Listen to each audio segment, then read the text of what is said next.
Hello and a good morning, good afternoon, good evening, and welcome to today's Postgrad Insight session. For today's session, we're joined by Chevening's Digital Communications Manager, Sophie Cotton, and Digital Communication Officer, Alice Phoenix. Sophie's going to be talking us through what Chevening Scholarships and Fellowships are, who they're for, and how to apply. We'll then move to a Q&A session where Sophie and Alice will be answering some frequently asked questions and also questions that have already been asked before during the registration stage. This highly sought scholarship will be in demand in terms of the webinar, in terms of some of the questions and some of the answers. So please, if you've got any questions at all, pop it in the Q&A facility, which at the top or bottom of your screen, depending on the device that you're watching it on. And if you have any questions on demand, please email webinars@postgradsolutions.com. We will envisage to come back to you as soon as possible. Live session, so any questions live on social media, watching live now, please pop it on the chat facility on whatever you're watching it on, whether it be Facebook, LinkedIn, or any other device. Sophie, over to you, and I'll be back for the Q&A at the end. Thank you so much, and thank you everyone for coming. It's great to be here. So as Gareth mentioned, I'm the Digital Communications Manager for Chevening, and I've been at the Secretariat for about 3 years now. So I know many of you are familiar with Chevening already, so hopefully you follow us on our Instagram, Facebook, and LinkedIn, and are subscribed to our YouTube channel. But for those of you who aren't, let me start by telling you a bit more about what Chevening is and who it's for. So Chevening is a prestigious UK government scholarship programme funded by the Foreign, Commonwealth and Development Office and partner organisations. If we can just change to the next slide, if that's okay. Thank you. So Chevening offers fully funded scholarships and fellowships to future leaders who demonstrate outstanding leadership potential and a commitment to driving positive change in their home countries. So I'll get to fellowships a bit later on in this session, but with a fully funded Chevening scholarship, you'll have the opportunity to pursue a one-year master's degree at any UK university. But Chevening isn't just about studying in the UK. It's also about becoming part of a global alumni community of 60,000 plus leaders and change makers who are all equally committed to making a positive impact. So who is Chevening for? Well, we're looking for individuals who have strong examples of their leadership skills, are great at using their influence to build new relationships, are able to explain how their chosen university and course links to global priority areas and the impact they plan to make. And finally, are solutions focused and determined to use their masters to progress their career and solve some of the world's most pressing challenges. So if this sounds like you, the first thing to check is whether you're eligible to apply. So as you can see on screen, there's a few different things that I'll go through now. We also have lots of information available on our website, but let's have a look at the key criteria. So firstly, you need to be passionate about creating lasting positive change and have a realistic career plan for achieving that. So to provide you with an example, one of our recent alumni was working in the technical side of the climate crisis. So she wanted to do more to tackle it from a policy perspective. So with her Chevening Scholarship, she studied a master's in global environmental politics and society at the University of Edinburgh. And now fast forward a few years, she's now Uruguay's Director of Climate Change and a key figure in Latin America's international climate diplomacy. So this example really illustrates that connection between what she wanted to do, what she was studying, and now the impact she's making. And we have lots more examples of this on the chevening.org website. And you can also hear from current scholars and alumni on our YouTube channel to get an idea of kind of the full process of what Chevening is about. So the second criteria is that you need to have lots of examples of your leadership and influencing skills. So this could be from your employment or from any initiatives that you've led in your communities. You also need to be a citizen of a Chevening eligible country or territory. So you can see if your country is listed at chevening.org/apply. You also need to hold an undergraduate degree that qualifies you for a UK master's programme. Usually, this would be the equivalent of a 2-1, but requirements will vary based on your chosen university and course. So make sure you do your own independent research on this. Another criteria to be eligible is that you need to have at least 2 years of work experience, 2,800 hours, acquired after the completion of your undergraduate degree. We're looking for individuals with extensive examples of their leadership potential. So this year, only work experience gained after the date of your graduation will count towards the 2-year requirement. This means experience gained while studying will no longer be eligible. But work experience gained after graduation can include a range of things. This is full-time employment, part-time employment, voluntary work, and paid or unpaid internships. So the next thing on the list is that you need to commit to returning to the country of citizenship from which you applied for at least 2 years after your scholarship ends. So this is a really important part of the eligibility criteria because Chevening is all about equipping you with the knowledge, confidence, and connections you need to make a lasting impact in your home country. Now, finally, you need to apply to 3 different and eligible UK university courses. So you can use the Postgrad Course Finder tool on our website to help you with this. So that's at chevening.org/find a course. And you don't need to have applied for your courses before submitting your Chevening application, but we recommend applying to your universities as soon as possible. If you are conditionally selected for a Chevening Scholarship, you must have received an unconditional offer from at least one of your courses by the deadline provided, which is usually around June. So just bear this in mind when doing your research on the courses you would like to study. And you can find more information on this, as you'll see on screen, at chevening.org/guidance. Okay, so that's who's eligible, but what are the benefits of Chevening? What does it cover? So with a Chevening Scholarship, you'll receive full tuition fees to complete a 1-year master's degree at a world-class UK university of your choosing. You'll receive a living allowance to cover the cost of accommodation, food, transport, etc. You'll receive a return flight from your home country to the UK and additional grants to cover essential expenditure. But as a Chevening Scholar, you'll also have some additional benefits.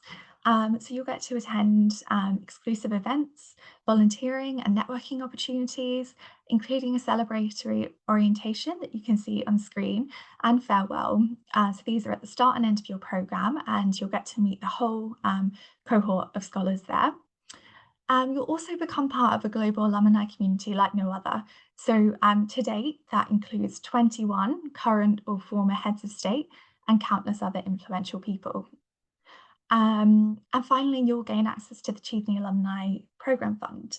So this provides funding for Chevening alumni with realistic and achievable ideas to really enhance Chevening's impact around the world. So this could include a range of different things, but that's a really valuable benefit of being an alumni as well.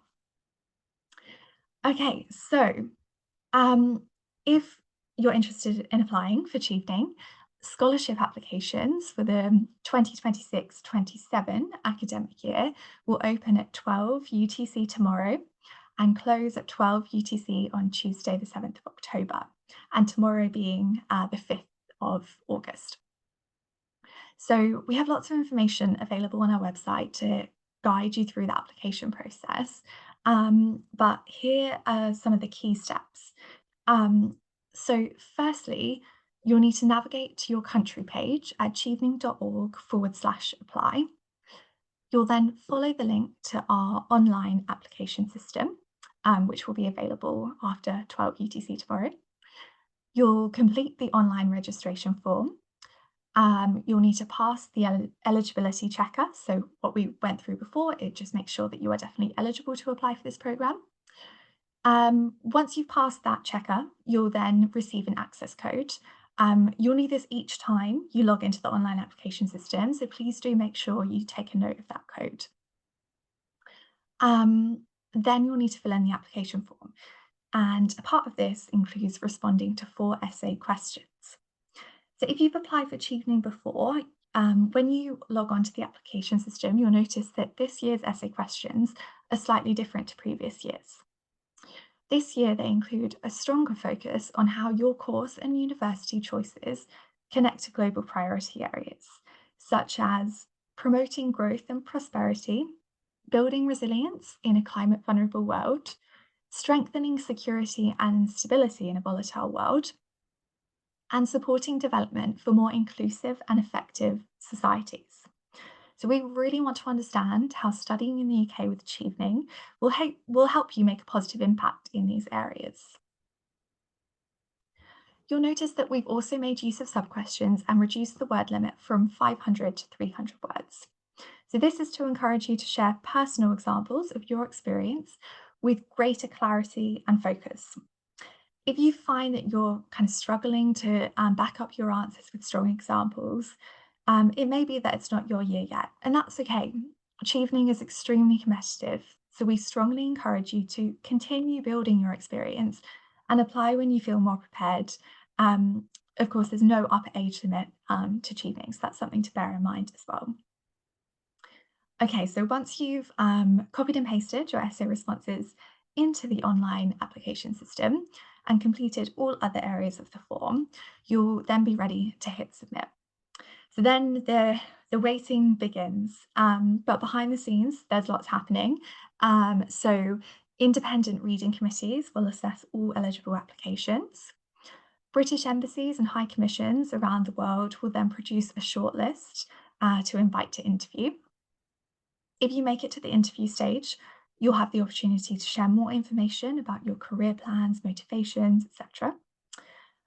Results will then be announced from mid-June 2026.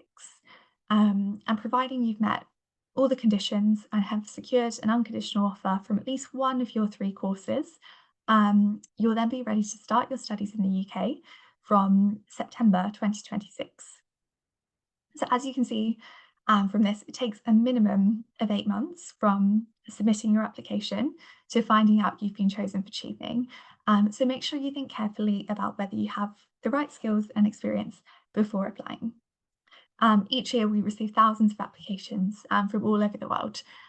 So I encourage you to only apply when you feel that you're ready. Okay, so as I mentioned at the start, in addition to scholarships, Chevening also offers a number of fellowships. So Chevening fellowships are for mid-career professionals who have reached a position of influence and want to increase their knowledge, networks, and potential. And they do this through tailored short courses, research placements, or professional placements at various UK institutions. So whether your background's in journalism, health, cybersecurity, there are a range of different fellowships on offer. Just visit chevening.org/fellowships and you'll be able to see what's available and who can apply. Just note though that fellowships range in length and applications open and close at different times to the standard Chevening Scholarship. So please do keep an eye on our website and our channels for more information on these programs. Okay, so hopefully that's kind of given you a better understanding of what Chevening is and who we're looking for. But yeah, I'm now going to hand back to Gareth so we can have some time for some questions. Excellent. Thank you, Sophie. Really appreciate that. And it's great to get an in-depth analysis on what it's like to apply at the Chevening and what you're looking for, because as of tomorrow, there will be many students all over the world looking to apply for this, whether it be scholarship or fellowship. And it's great to find out the finer detail. We're just going to go through some questions that were asked prior to the webinar starting today. These are questions that students have submitted already. To begin with, are there any English language requirements for Chevening scholars or fellows? If we can begin with that one, please. Yeah, so yeah, that is a common question we get. So there are no English language requirements to apply for Chevening. However, you will need to demonstrate a strong level of English to be able to write your application and then participate in the interviews. These need to be done in English. And it's also important to note that your universities that you're applying for, they may have English language requirements, so you need to check with them. But for Chevening itself, you don't need to provide anything in that regard.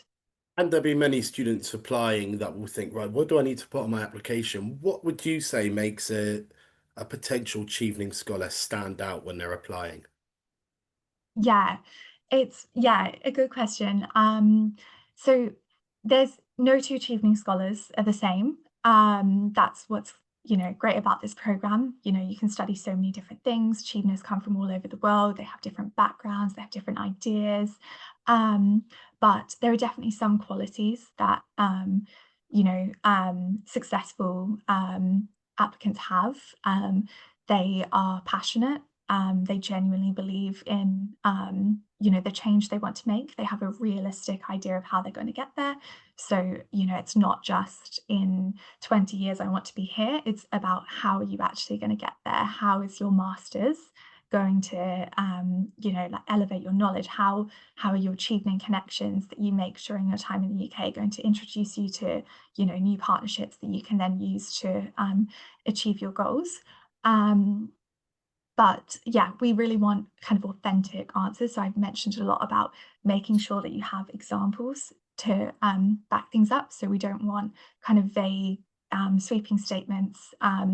We want to really know, personally about you and about what you want to achieve. And I think just doing your research, you can really tell when an applicant has they may have spoken to alumni in their country who've gone through the program before.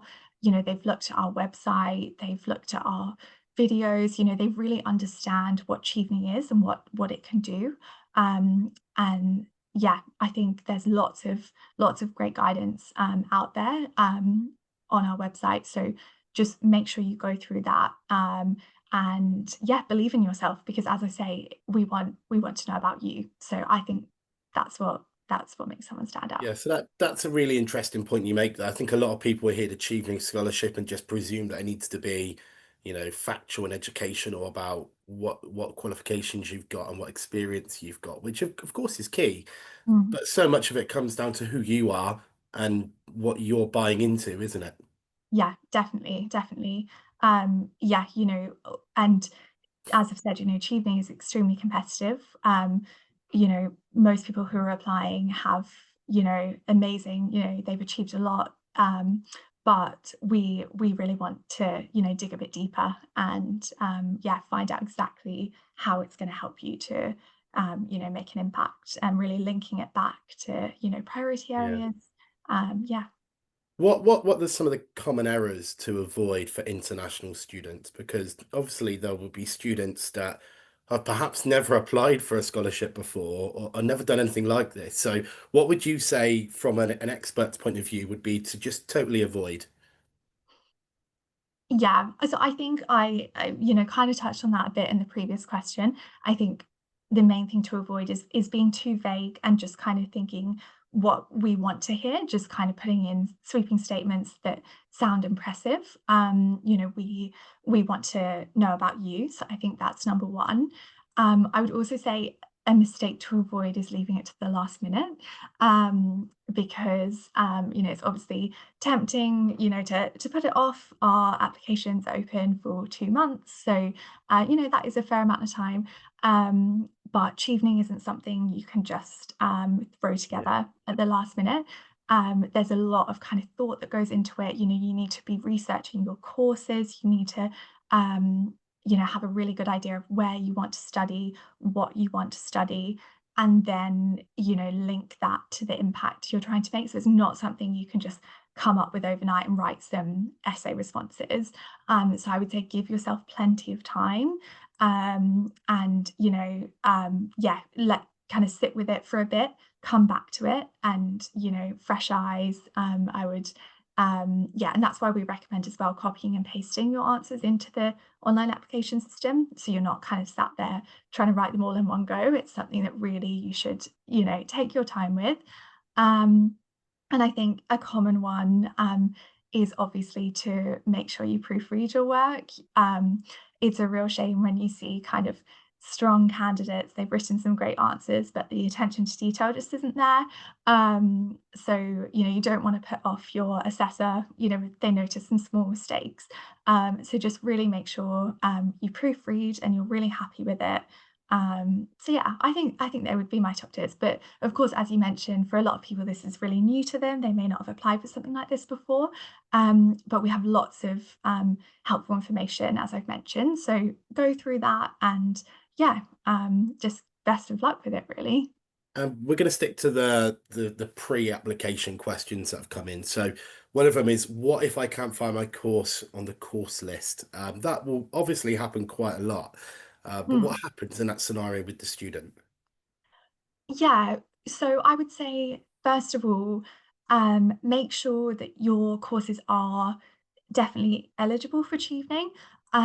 So this, if you on chevening.org, we've got under our application guidance section, there's a section on courses. So have a look at this. That takes you through what makes an eligible course. So that's things like it needs to be a 1 year taught masters. It needs to start in the autumn. It needs to be based, obviously, at a UK university. So once you've had a look through that list and you're confident that the course you want to study does fit all of that criteria, we then have a form that you can complete for a missing course. And that will take you through the information you need to provide, and that gets submitted so that it can then be looked into and added onto the system. But again, that's another reason not to leave it to the last minute, just so that, yeah, you definitely have time and it's all there for you. And just finally on the pre-application stages, can I reapply for the tutoring if I wasn't selected in the past? Now, I'd imagine based upon what you said, the don't do's, that's quite common. Is that something that a student can look for? Yeah, definitely. So yeah, if you haven't been successful the first time, that's completely normal. Tubing is very competitive. A lot of people apply kind of multiple times before they are successful. So yeah, definitely don't give up. But just really use that time to keep working on what it is that the impact you're trying to make. So, cheapening isn't just about, you know, um, sounding great on paper. It's actually about the examples, what you're working towards. So, use that year to really build your examples so that when you come round to the next application cycle, you'll have those stronger examples to use. Excellent. Let's talk about you've applied, you've enrolled, you've got the scholarship. Brilliant. There'll be many students that are lucky enough to get that this year. What kind of support is available in terms of finding accommodation? Does the Chevening help with this, or is that kind of done solo? I'm going to hand over to my colleague Alice, who's on the call. Of course. She's, yeah, going to talk us through. She's an expert on the kind of scholar side of things. So yeah, I'll hand over to Alice. Alice, over to you. Yeah, sure. So, the question was about accommodation, which Yes. is, what is the process of finding accommodation to Chevening help with that? So, generally, as a Chevening scholar, it is your responsibility to find the accommodation for your scholarship. You really should start trying to think about your accommodation as soon as you would get your final award letter. And once your accommodation is finished or finalised, you are expected. So we have programme officers that support scholars during their time in the UK, and you are expected to share your address with them so that they can just make sure everything's okay and inform you. You inform them as well if there's any changes during your Chevening scholarship year. They're there to support you, they're there to help you. But yes, in terms of finding your own accommodation, that's something that you are expected to do once you've Yeah. got your final award letter. And I would urge anyone as well, and I think a lot of students are guilty of it, including myself. as a student, please don't leave it until the last second. Because we've all been there.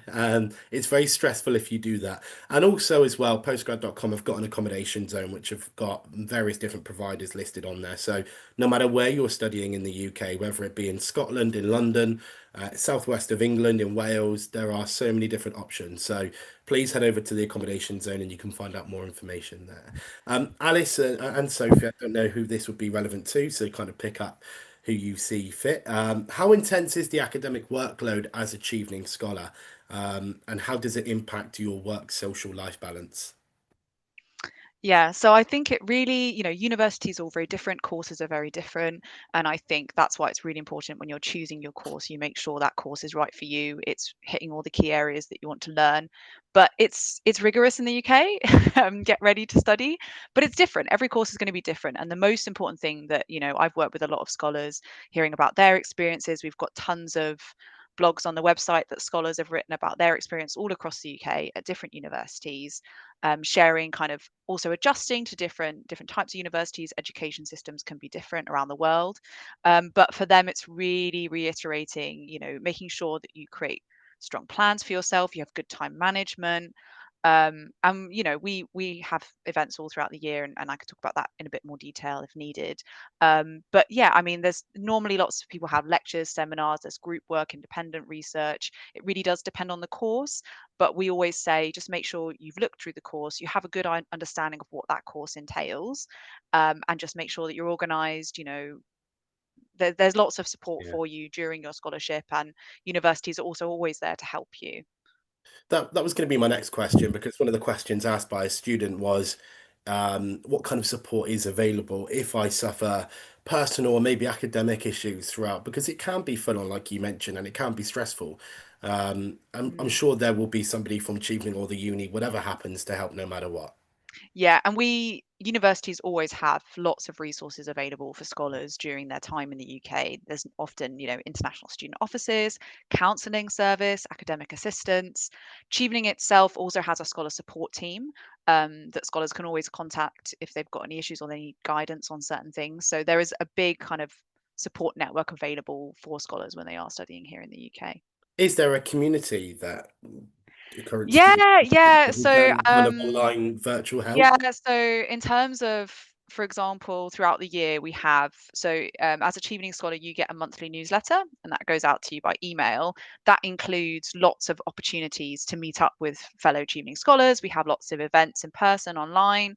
Um, and those events are really, I mean, we've got our flagship events like orientation in the autumn when scholars first get there, and everyone has this big event of welcome to the UK.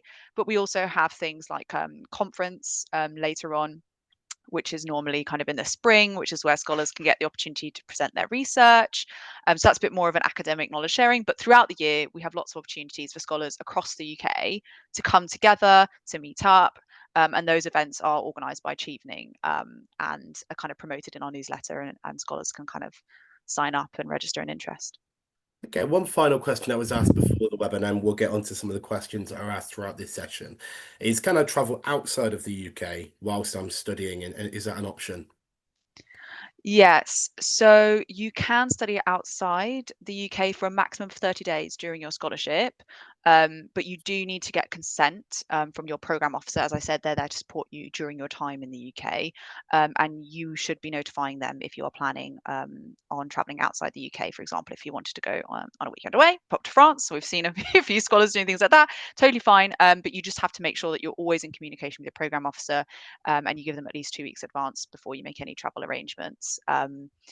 And you can also look at your final award letters in terms of like your tenure dates and things like that when it comes to finishing your award. But yeah, you more than welcome. It's just 30 days maximum, and it has to kind of be in strong communication with the program officer. Excellent. And I'm going to get round to some of the questions now that have been asked for. Important to point out that anyone that's watching, some of these questions might not fall under the remit of Alice and Sophie, and due to the nature of the scholarship, they might not be able to answer there and then. So we will obviously try and find out the answers for you and reach out to you afterwards if there is anything to answer indeed. Likewise, head over to the Chevening Scholarship website and there'll be FAQs there, all information that you need there. To begin with then, Sophie, thank you for coming back on. One of the questions that have been asked is, if you are a foreign national living in the UK, can I apply for this? So, let's say you're a student from Nigeria, and you've been studying your undergrad degree, or a college degree, or college level degree in the UK.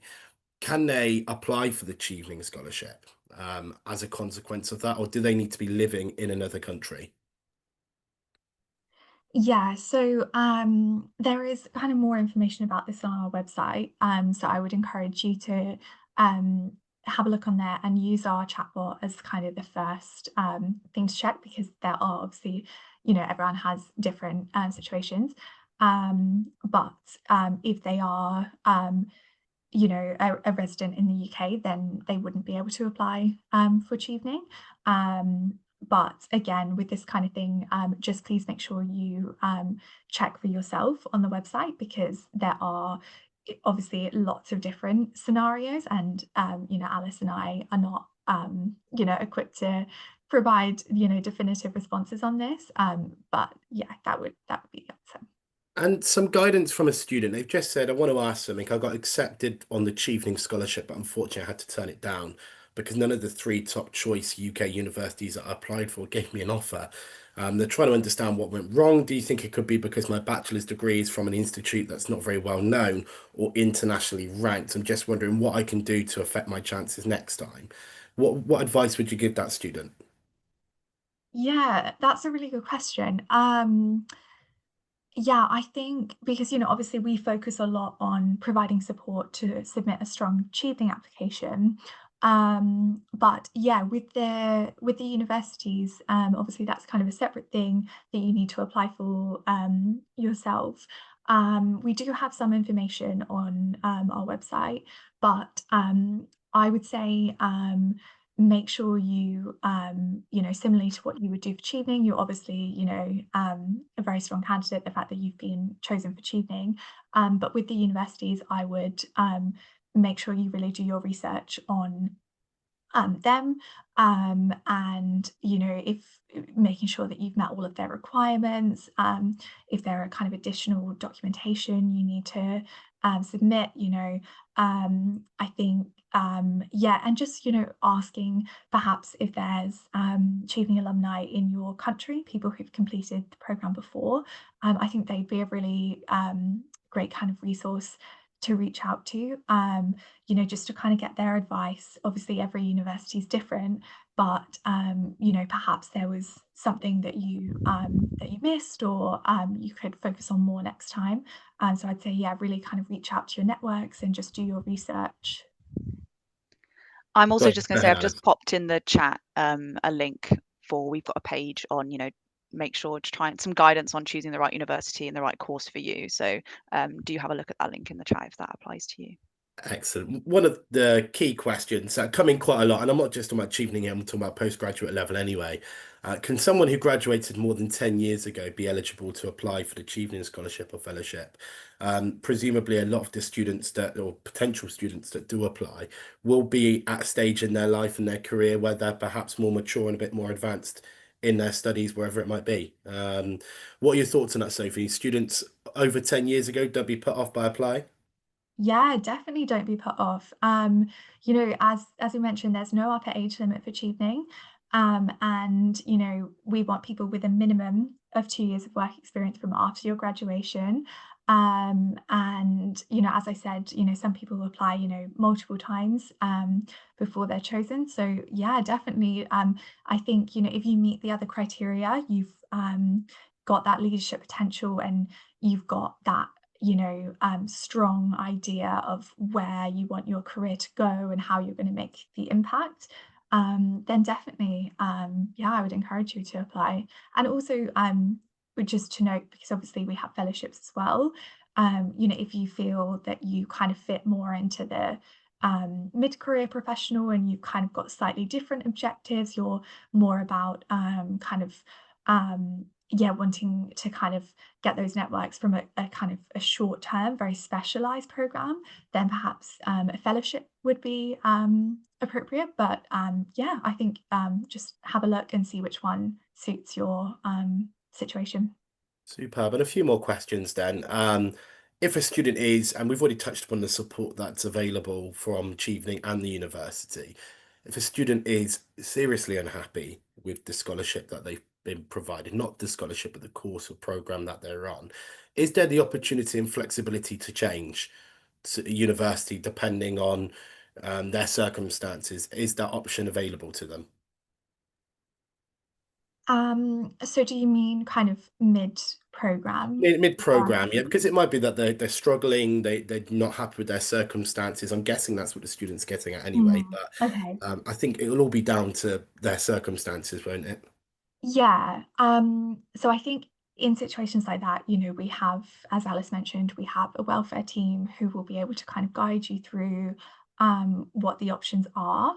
I don't think it would be possible to kind of switch to a different university, but they could definitely support you and see if there's, you know, um, what the options are basically. And yeah, there's always someone to talk to. But it would, very much depend on that kind of individual situation. So it's not something we could really advise on. But yeah, Of there course. would be support. And in terms of the opening date and the closing date, there will be many students that will go, "Oh, I don't want to leave it until the last minute." Does it matter whether you get your application in straight away, or does it matter whether or not you take your time, like you've mentioned already, and get your application perhaps mid-September rather than the start of August? Are you guaranteed to still have your application taken seriously, and therefore it doesn't matter whether it's done early or towards the latter stages of the application deadline? Yeah, no, it doesn't make a difference. You won't be kind of penalized for submitting it later on or, being very early. That's not something that will be taken into account at all. But yeah, just don't leave it too late that you are not able to submit a strong one or that you're it's the last 5 minutes. And we do have that every year where people say, I've had technical difficulties. But for that reason, you never know when your internet's gonna, crash out. Of So course. Yeah. definitely, don't leave it to the last minute. Of course. And in terms of what is students have asked here, post qualification. So I've done my scholarship, I've completed it. I know the norm would be you go back to your respective country. If they wanted to stay in the UK, what are the options around that? And that might be an answer that you can't answer potentially. But if they did get to the end of that year, 2 years, whatever it might be, and they wanted to stay where they live because they love it so much, is that an option for them? Um, no. So with Chevening, it is an important part of the eligibility. So when you kind of agree, to apply and accept your offer, it is that you'll go back to your country of citizenship for 2 years after, because that's where, we want you to make an impact. So we do often get people saying, I'd love to do a PhD, I'd love to, continue in the UK. But unfortunately, that's not something we're able to support because, as I said, a big part of the program is going back to your home country. Obviously, there may be exceptional circumstances where that's not possible, but as a blanket rule, yeah, it is important that once you've finished, you go back and we'll be watching all of your journeys so we can, see all the impact you're making. Okay, and two more questions from me. First of all, is does it matter how many times you've applied? I'm guessing there's no limit in terms of how many times you can apply, but I would suggest that if you've applied and been unsuccessful a numerous amount of times, that there's clearly something and there's a reason for that. So to reach out to you guys and find out the feedback. Yeah, so we're not able to offer kind of, individual feedback on the applications, but yeah, I think that's a good point. We're all obviously would encourage you to try again, because it is very competitive. It's not unusual not to get it your first time. But I think that's a good point you make that, if potentially you're um making the same mistakes over and over, that's something to consider. So, yeah, I would just say make sure you're really doing your research and, really understanding what we're looking for. And yeah, I mentioned earlier, like making sure that you're ready before you apply, because we appreciate the amount of time that everyone puts into their applications. It's not, a small thing, there's a lot of steps to it. You have to write the essays. So we appreciate the time that goes into it. So I would Yeah. say just really make sure that you are, you kind of fit the eligibility criteria, you're meeting the application criteria that we're looking for, before you kind of put all that time into it. Excellent. And just one final question from me, and one that's been asked as well is we've heard about the application start date being tomorrow, I believe. When do the application? When is the deadline? When's the last point they can apply?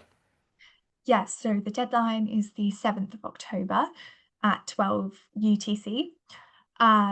So also just a note on that, please make sure you look at, for your own time zone, what 12 UTC is.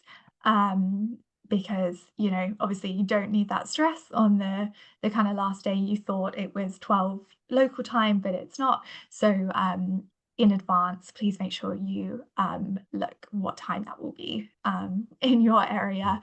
But yes, 7th of October. I agree with that. I think if you're popping it in your diaries now, you've got 2 or 3 months to make sure you've got enough time to do it. Please put the day before or the week before, just to ensure that A, Yeah, you don't disappoint yourself by missing the deadline, or B, you're frantically worried about putting something in at the last second and then it's too late. So, exactly. Alice and Sophie, thank you for your time. Really appreciate you coming on today. I hope this session has been informative for everybody watching and everybody watching on demand.